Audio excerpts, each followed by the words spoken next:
Peck, who with his son raised a donkey's calf.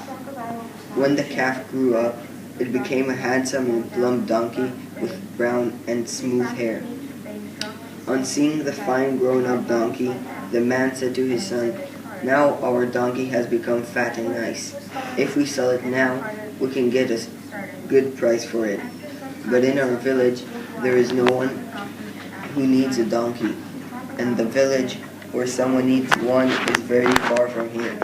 If we make the donkey walk to that far away village, it may get him by fate to June, and its price will go down.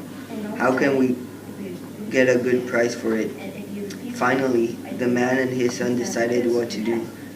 They caught the donkey, fastened each pair of its feet tightly together, passed a pole between the pairs of feet, and shouldered its two ends. Thus they began to carry it to their faraway village, where they hoped to get a good price. While going on their way, they were seen by villagers who were much amused to see such a sight. They burst into laughter and said, "Hey, what a strange thing! Two men carrying a donkey." They chided the man. "Old man, do not do so. The horse, the ox, the elephant, and the donkey have never been carried by men. It is they which have to carry men on their backs." On hearing this, the father and son took down the donkey and untied it. The father then said to the son, "We cannot ride all at once, for our donkey is not strong enough to carry both of us. So ride alone on it, and I will follow you." And so the young man did. As they were passing through another village, the young man was asked, "Where are you riding, boy?" "I ride to a village called Kompang," answered the young man, and pointed to the old man. They asked, "Who is this old man behind you?" He's my father, the young man replied. On hearing this, the villagers became angry and said, "What an ungrateful son you are. You're strong enough to walk while your old father is not so. You had better get down at once and let your old father ride the donkey." When hearing this sharp remark, the young man at once got down from the donkey, and the old man took his place. Then they continued their journey. The young man walked behind the donkey, carrying his father. After some time, they came near a well at the end of a certain village. Around this well, there was a throng of young women who came to draw water from there. Some were noisily pouring water on their body for a bath. Looking at the handsome young man walking slowly behind the donkey, they felt a great sympathy for him. They envied the old man who was riding so comfortably on the donkey, while the young man walked behind him with much hardship.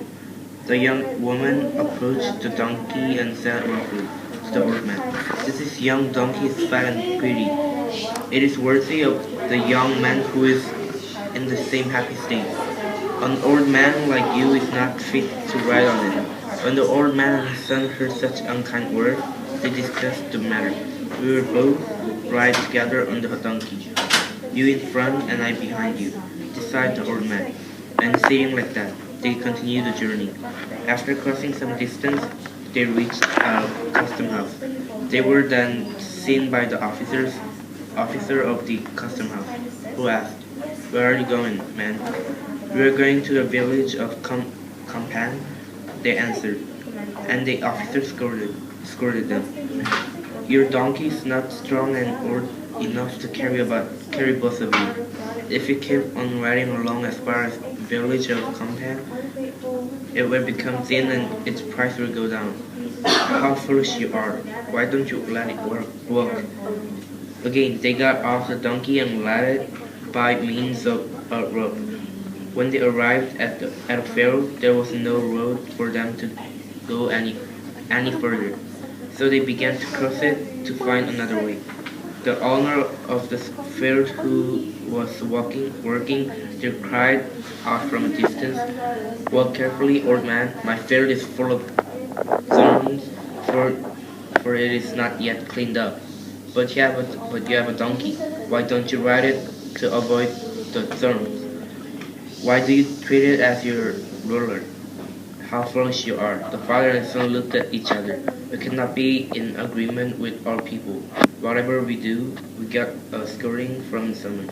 At last, they agreed. "We will just have to travel as we see fit and put up with the blame as it comes." They went, they went on and finally reached the village of Campan.